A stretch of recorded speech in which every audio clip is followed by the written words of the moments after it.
Since the beginning of life till the end, we have this desire for more. And we always dream how when we achieve a certain goal, we will actually experience this fullness of life, what we are meant to be. So we think that once we get this driving license, we're going to feel fully freedom. And then when we get that, we realize, okay, that's not enough. There is more to life. So we go and we do our university level, maybe master's, doctorate, aiming to reach this fullness and to experience something, the maximum of our potential. And then we finish the school, then we realize we are only at the beginning of life. Then we choose the career which we think will make us truly, genuinely happy. And then we do this job, and this job can become a routine. We go to work, we come home, we sleep, we go to work, come home, sleep, and so on. It's all this kind of routine that somehow loses its meaning and its fulfillment. And we wonder whether we are truly making impact in this world. We want to be part of something greater, something which transcends us. So we still continue to long for more. And then we imagine how we're going to have big houses, villas, maybe a boat and different possessions. Maybe that will make us happy and fulfilled. And once we reach those, we realize that's not all.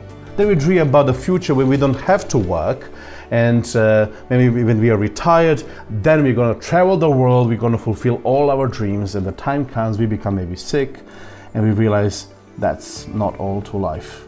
From the beginning till the end, there is this drive, this deep yearning of our soul for something greater, for something more. There is desire to flourish and achieve our full potential. We are made for more. That's in our genes, that's in our bones. There are different religions, different philosophical and schools and ways of thinking which all aims to help us achieve this more. For example, Christianity also deals with this idea that we are created for more. And there is this void in human's heart which can be fulfilled. Now, I try to understand what is the dynamic of fullness and the dynamic of flourishing, so to say, in Christian worldview. And I found a text written by one of the favorite disciples of Jesus Christ, called beloved disciple John. In the end of his life, he's summarizing the whole essence of life in 3 words: logos, koinonia, and pleroma. I'm going to explain briefly what it means. So here's a text we can find these words in, and I'm going to briefly explain. First, the 1 John chapter 1 and first 4 verses is technically a prologue, an introduction to his entire letter, where he actually engraved this wisdom for us today. That which was from the beginning, which we have heard, which we have seen with our eyes, which we have looked upon and have touched with our hands, concerning the word of life, the logos of life, we proclaim also to you, so that you may have koinonia, or fellowship, with us. Indeed, our fellowship or koinonia is with the Father and with his Son, Jesus Christ. So now we come to the 3rd word, and they are writing these things so that your joy may be complete. Pleroma. So he technically says everything starts with logos. That's something that can be experienced, that can be lived, that can be touched, that can be, experienced and lived. We can participate in logos. And then from this logos, we have this connection that happens between us and this source of fullness called God and Jesus Christ, as well as other people who are on the same journey. So in the context of this community, we reach the completeness, we reach this pleroma of joy. So there are certain scandalous ideas about this text. Why scandalous? Let's say the idea of logos. It was inconceivable for the worldview of people who lived around in his time. For Romans, they could not understand why would somebody who is on a high level like God, why would he become on lower level? Because it was in their worldview, everything was about climbing this social ladder. So who would go down on purpose? For Greeks, it was inconceivable that these two worlds, these dualistic worlds, the world of ideas and perfect world, timeless world, ever meets with this material imperfect world. So there was an eternal division and gap between them. So the idea that Logos was up there and he came to us here in the face of Jesus Christ, that somehow in him there is fully divine nature and also there is a fully human nature, that he's technically the meeting point of the heaven and the earth, meeting point of the spiritual world and the material world. For them that was impossible.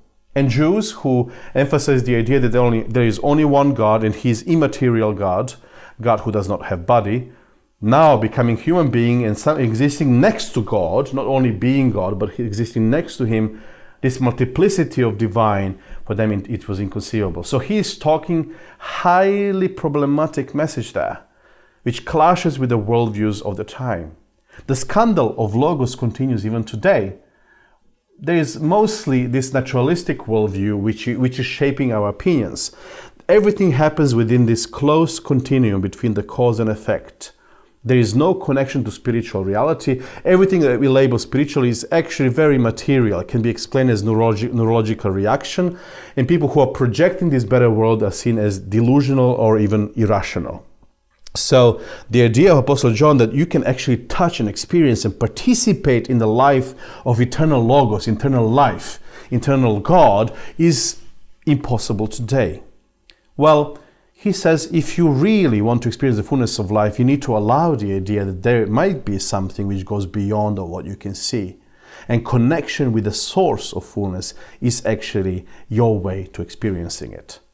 Yet the second point that he's claiming is once you connect to this word which bridges eternal and material, which bridges the divine world, the perfect world, and the world of mortals where we are, once we connect to Christ and to Logos of life, to the revealed will of God and self-disclosure of God, that's when you start to experience that there are other people who are on the same journey. You start to see them as part of the same community without barriers of nationality, ethnicity, gender, or race. So we are all part of a larger family. And the text there says, you can't claim that you love God if you hate other people and the other way around. So those two relationships, vertical and horizontal, with divine and other people become one relationship. We start to experience God and the fullness of life in relationships. Interestingly, that success and fullness is defined not in terms of material values, what you have, what you possess, and your status in society is defined relationally. You can find your ultimate purpose, the reason why you live, you can find in relationships. That's the place that you can live without your masks, without your falsely created personas that you don't need to pretend, but you are fully accepted. And you learn the ultimate lesson, how somebody said, what it means to love and be loved in return. So somehow Christianity is all relational religion. It's not about rules. It's not about going to church. It's not about giving tithes, about doing all these routines. It's all about connecting to divine and living active life, showing the divine love in relationships. And that's where we find the ultimate ground of our soul. And this leads us to the third point, which is pleroma. Yeah, we already mentioned that it means completeness or fullness, but it's much more interesting when you actually analyze this word in Greek, because it gives you the sense of how it was used in the first century. So this idea of fullness, abundance, or richness, which we call pleroma, actually was used in a particular situation when the boat was sailing in the Mediterranean. So before the boat left, before the ship left, there has to be a process of verification that everything is in order and ready for the journey. So there comes an inspector who has a long list of things to be checked. First, do you have fully qualified captain? Yes, check. Do we have fully qualified crew who is ready for the journey? Yes, we have. Okay, that's done. Then, do you have enough food for the whole group of people that is traveling? Enough water, enough food for many days and even more? Yes, we have. Enough material to fix the boat if needed. Once everything is checked on the list, then the inspector comes and he's put his stamp saying pleroma. Everything needed for the journey you find here. It's very interesting that Jesus himself explains the reason why he came. And he says, I came here so that you can have pleroma. Everything needed for life, the fullness of life. And it's easily accessible because Jesus Christ is not only present then, but it's this empirical reality that can be experienced today. You can engage with him in prayer, you can engage with him and have a conversation with him. You can still experience him today equally strongly as disciples in the first century. So that's the key claim of Christianity. Outrageous claim, yet open to testing. So this is how Christianity imagines the life towards fullness.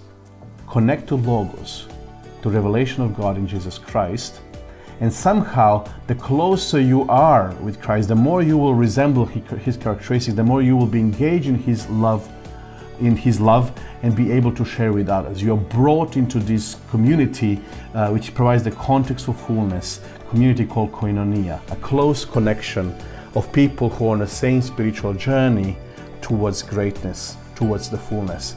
And then in those relationships you can achieve your full identity. Everything else that you do in your life, whether you pursue your goal or career or status or everything else, suddenly starts to make sense. And you realize, yes, you are created for something more, and more is possible.